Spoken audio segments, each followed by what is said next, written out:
ndakapikira uchifira chigemu kunge Jesus. Ini ndochifira chigemu ameno vanorota ndichibuda mugemu. Ndakarerwa naBobo ndochiboba chigemu kunge jam. Boys dzangu ndinotapira ngoma muchauya makata ndichikwidza everyday futi ndichimachua.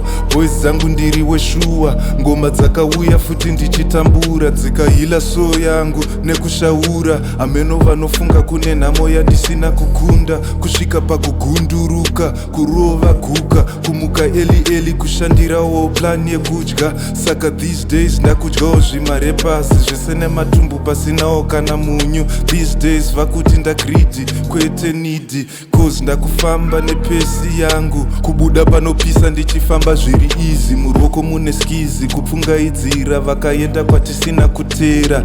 Def maredzi vana dhenzi nanagogo makachengetwa natenzi. Saka ndavaudza ndochifira chigemu kudzura mumwe munhu voice box. Haazi majokes kana matalks handidzokere kunorara muboxi. Ndazvibuka boys ndazvitaura ini ndazvibuka boys.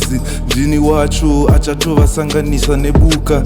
Iri fight inotanga vatotsvuka ropa. Ndane mapunchline akusvitsa damage. Never mind the strategy. Chinongodiwa iyi yangu futi energy cause ndakadzidza kune vanovhara madoors. Vapedza vokubatsira kutsvaga makeys. 2024 was the year I found my keys. Kupinda mubooth was the year that I lost a couple of folks. Then again a couple of things I losses. Ndakasvika pakuita boss. Svikawo pakuwina marace kuita horse king muchase. Kusvika pakudyawo zvimarepas. Saka ini neteam LoCo takurana gemu. Toti zvimachallenges tichitongobita like andiwoni.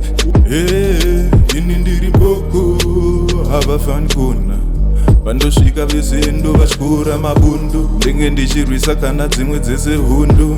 Vandosvika handoporesa vazhinji. Sadhavhita ari kuporesa havo Sauro. Vakada kupikisa ndovakitisa ndovaendesa.